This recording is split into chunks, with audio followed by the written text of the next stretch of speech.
This is Martin Giles of the Guildford Dragon News, and today I'm interviewing Andrew Halliday, the Director of Safeguard Buses. Andrew, thank you for joining the Guildford Dragon. Now, obviously, the pandemic has had a huge impact on everything, not least bus operations. Can you summarise how you reacted and what changes you had to quickly introduce? Of course, I mean, yes, it's had a huge impact.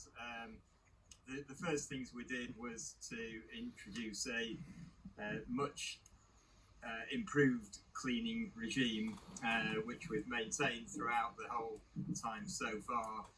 Deep cleaning buses, providing hand sanitizer, wiping down surfaces, just generally keeping infection risks at an absolute all-time low.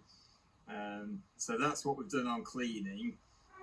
We've also introduced 2 metre distancing wherever we can on a bus. It is a bit limited, of course, but we ask people not to board until the previous passenger has transacted their fare. We've also marked off some seats that should not be used wherever possible to keep people distant as possible. And we've also provided driver protection shields around the cab to make things perceived to be as safe as possible. And are the passengers cooperating and observing the distancing? Absolutely, as far as possible, yes. And I think are very appreciative of the huge amounts of work that we are doing to provide infection-free buses as far as is humanly possible. But yes, they are doing their part, absolutely, yes. Now, I'm sure we've all noticed that a lot of the buses now are not, are empty or almost empty. How many passengers are you carrying compared with normal levels? Well, we reduced, first of all, to a Saturday service back in the end of March, but then from the 1st of April to I suppose, a skeleton key worker service. So we are running very many fewer journeys, but at the same time needing to provide for vulnerable people and key workers, of course, up to the hospital in particular. Passenger numbers are somewhere around 6 or 7% of normal, but on obviously a much reduced service.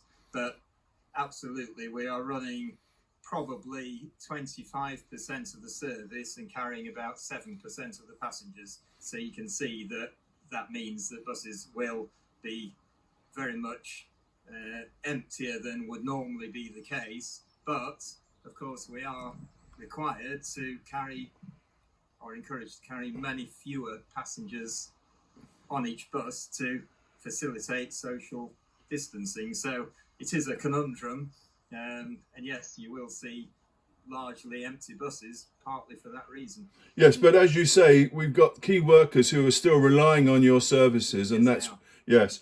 And so it's important you keep going. And the government, I think, has recognised that and supported you financially. Has their support been adequate? No, I would have to say, but we are nonetheless appreciative of what support we are getting. I'm not going to deny that it is very useful and valuable, and yes, it is allowing us to continue, but we think honestly that we'd probably be better off just shutting the doors for the moment and not running anything financially. But we absolutely know as a community provider, amongst other things, that we cannot and will not do that. So we are hopeful that there will be further funding made available to the industry and to ourselves in order to help us to gradually increase services as the lockdown actually eases from the beginning of next month. Okay, now is the very existence of your company under threat, Andrew? Sorry, Sorry, Is the very existence of your company under threat? No, we believe that we will be able to operate sufficiently well in the future, and we're doing everything we can to protect that position.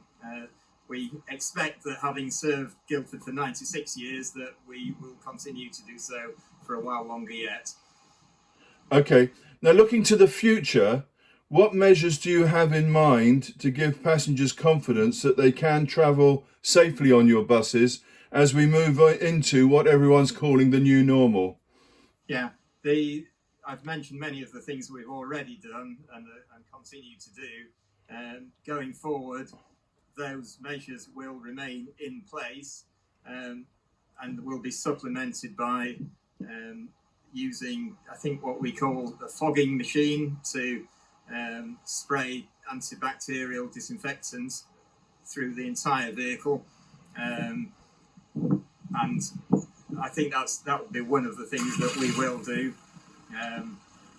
So yeah, we are satisfied and believe that people will be able to feel confident riding on our services. It's what we absolutely need to happen, and we need them to be able to use as many of the available seats as is possible. We don't want to carry 8 people on a vehicle. We want to carry 40. So yeah, we think that by all the measures we've already taken, and what we will put into effect with a fogging device when that's available, that we will do retain and build customer confidence. One other thing I haven't mentioned is that we accept contactless payment, and we also encourage that to, again, reduce the potential for contact with any surface or driver. Okay, but will you again, that will continue.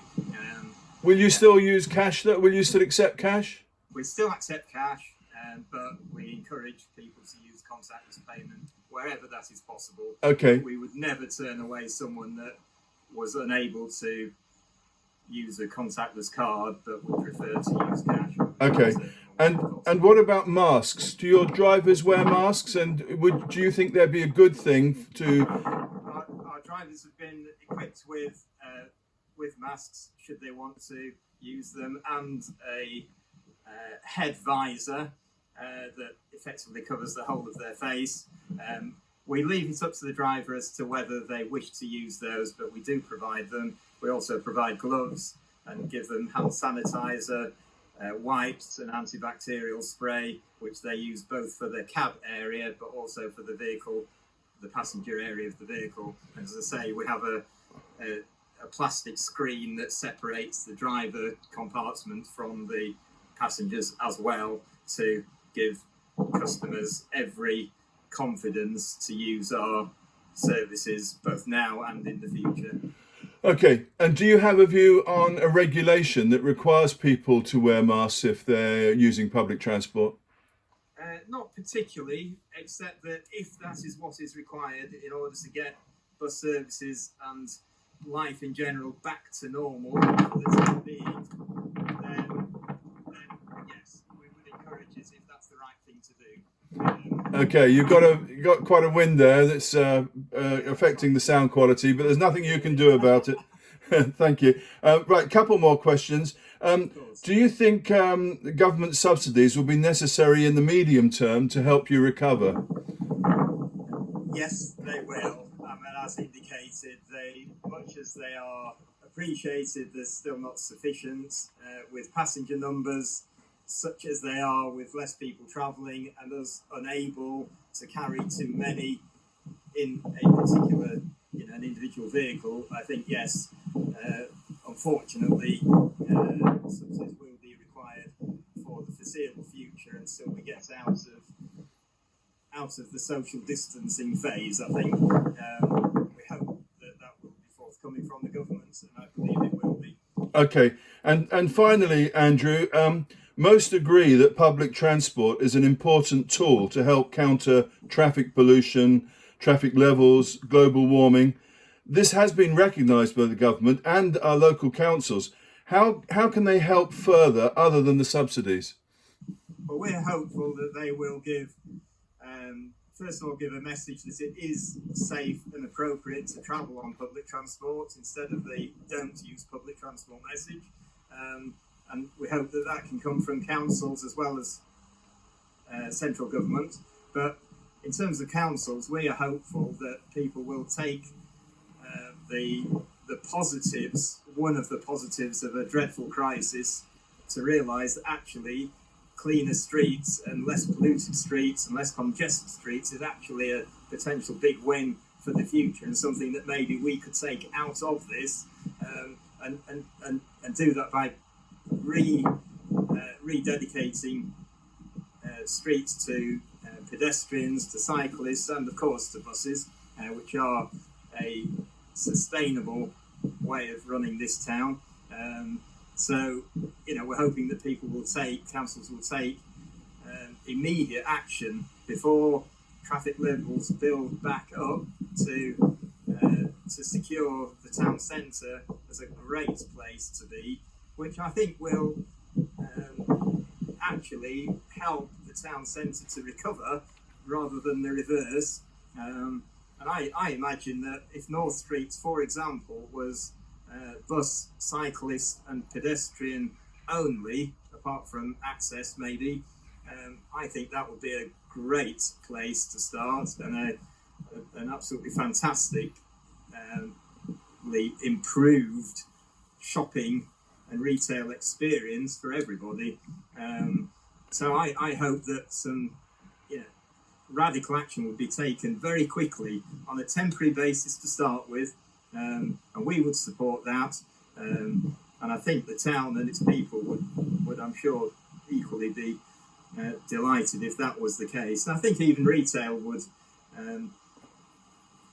benefit, because people would, people need to come back into our town centres very quickly to try and redress the terrible effects of the pandemic that we've suffered over the last 2 or 3 months. Okay, well, Andrew, I'm sure many of our readers appreciate what your company has been doing. You've always been community minded, and so on their behalf, I'd like to thank you and good luck for the future.